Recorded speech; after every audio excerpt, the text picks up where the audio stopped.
What does it really take to survive something that seems completely impossible? We're about to dive into one of the most incredible survival stories ever told. It's a story about ingenuity, about despair, but most of all, about the unbreakable will to live. This is the story of Stephen Callahan and his 76 days lost at sea. And just imagine that for a second. This wasn't some hypothetical nightmare. This was Stephen Callahan's new reality.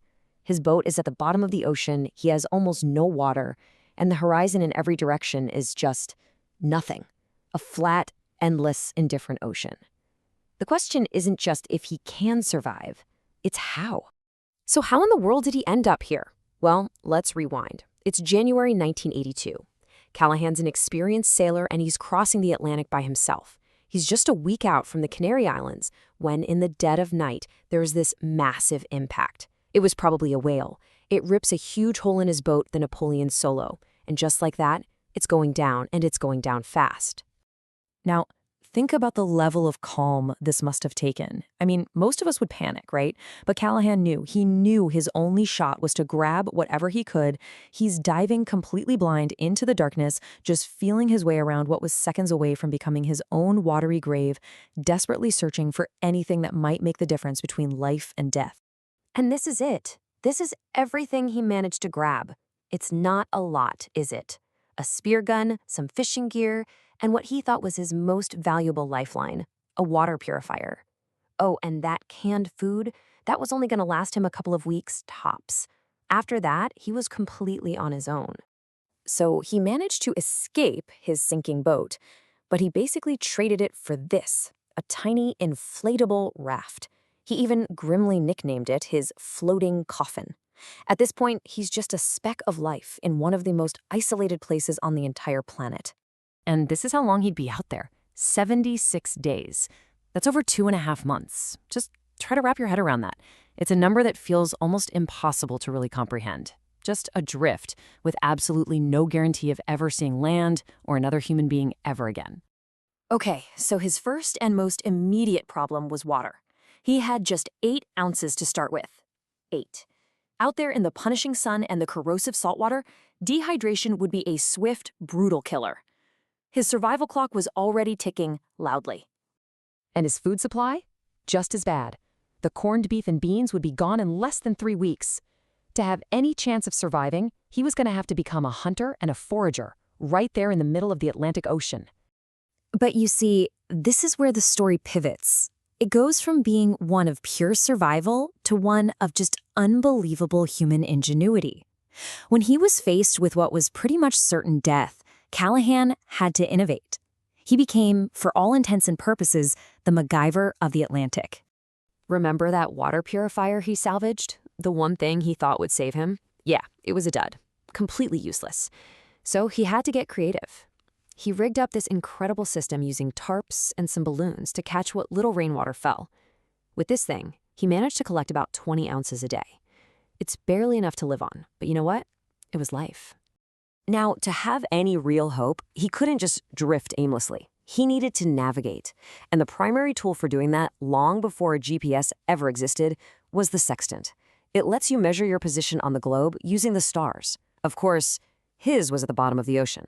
So in this moment of just pure jaw-dropping resourcefulness, he built a working sextant out of 2 pencils. I'm not kidding. He created a precision navigational instrument from what are basically office supplies, and he used it, along with the stars, to steer his tiny raft toward the shipping lanes of the West Indies. And food? What about food? Well, with absolutely no way to make a fire, everything had to be eaten raw. He used his spear gun and that fishing line to catch triggerfish, dorado, and even the occasional bird that got a little too close. This was his menu for over 2 months. So Callahan actually manages to establish a routine. He's collecting water, he's navigating, he's catching food, he is surviving. But the ocean, well, the ocean wasn't done with him yet. Just as he adapted to his situation, the world fought back with new and, frankly, terrifying challenges. You see, his raft started to become this strange floating ecosystem. Barnacles grew on the bottom, and that attracted small fish. Now, this was great for his food supply, but it also attracted something else: sharks. They became his constant circling companions. a very real reminder of just how fragile his existence truly was. Okay, so he's surrounded by sharks, he's barely getting enough food and water, he's literally just clinging to life.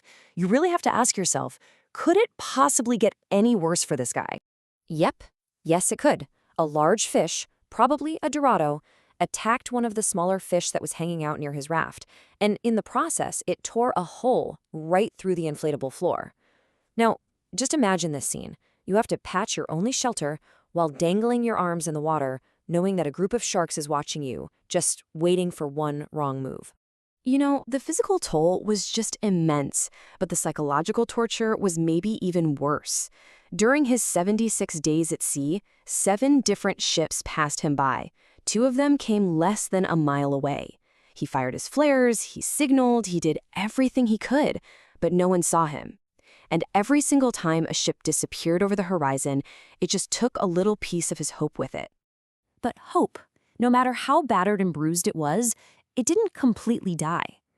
After more than 2 months of this constant struggle against nature, against despair, the end of his unthinkable journey was finally in sight. And then, on the morning of the 76th day, it happened. He saw birds circling overhead. That's a sure sign of land. And soon after that, he was spotted by some fishermen off the coast of the island of Guadeloupe.